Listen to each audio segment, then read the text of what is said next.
If you have to check out one anime this season for the love of all things anime, please let it be Spy Family. There's always room for family. I have been addicted to its source material for the past 2 years. It is the sole reason why I signed up for the Shonen Jump app. It has the ability to blend comedy, wholesome moments, and action! and these peak facial expressions courtesy of Anya. Like, you're going to see reaction gifs from this show probably years to come because the amount of facial expressions it has. And my word, is it wholesome too. Spy Family does what is very hard to actually do, and it perfectly blends its comedy elements and its action elements. One moment you're turning the page in the manga, trying to keep up the fast-paced action. The next one, you're rolling on the floor, laughing out loud at the pure stupidity of it all. But these moments never feel like it's fighting against one another. Too often with action comedy, it kind of feels like there's kind of this fight. Is the series an action series or is it a comedy series? It can't really decide at all. And there's always this pacing issue too because of it. But Spy Family doesn't really have that pacing issue at all. The action sequences beautifully flow into the comedy sequences, and the comedy sequences beautifully flow into the action sequence. It feels true and dynamic with the characters and the family at hand. Spy Family is this absolutely beautifully done found family series. Each of the characters starts off separate and individual, and throughout it they come together as one unit. Maybe not fully admitting their feelings out loud, but you can tell from their actions that all three of them deeply care about each other. And also, unlike Dragon Maid, where that series also focused on this idea of found family, it doesn't really have any fan service whatsoever at all. This is a great series to put on for people who aren't really into anime at all and try to get them introduced to it. Westeros and Austria has kind of been waging war back and forth for quite some time. Think Cold War US versus Russia, or more accurately, East Germany and West Germany.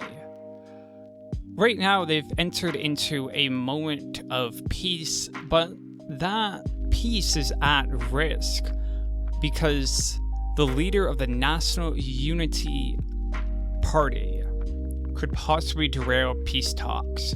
So it's up to Westerio's absolute best spy, Twilight, to make contact with the leader. This is kind of one small problem. The guy's incredibly private, and the only way he can get in contact with them is by going to a school function at one of the top private schools in the country. So, does what any reasonable person does. He decides to adopt a smart daughter. Only problem is his adopted daughter, Anya, isn't really all that smart. She can read minds. And that's how she gets into it. She cheats on a crossword puzzle by reading his mind, and he adopts her. What's also so great about it is that Anya, even though she has this ability to read minds, the series never makes her overpowered because of it. She's still a child, and there's much she has to learn and to understand. It also allows for these great comedic moments.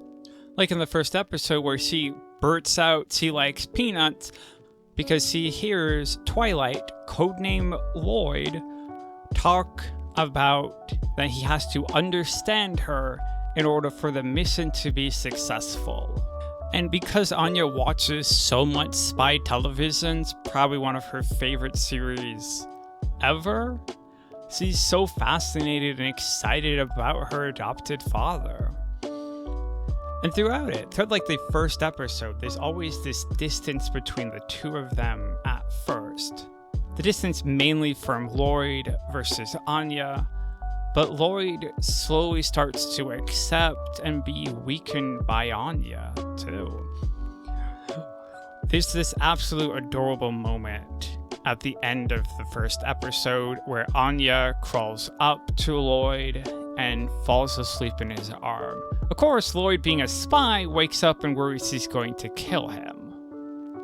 I think the first episode, which is based off of chapter 1 of the series, does a very great job of creating this dynamic and this link between these two characters, because you understand the other figure to this found family, Yuri. Ultra deadly assassin, not that good at cooking. And of course, Anya finds her mother incredibly awesome, right? With series with an assembly cast, there's always this risk that one of the characters will stand out far more than any other characters. But Spy Family does a great job of balancing out the three characters.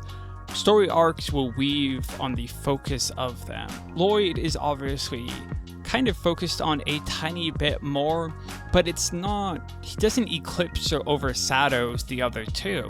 They're always important and interesting. The series even also has stories focused on some of the more side characters too.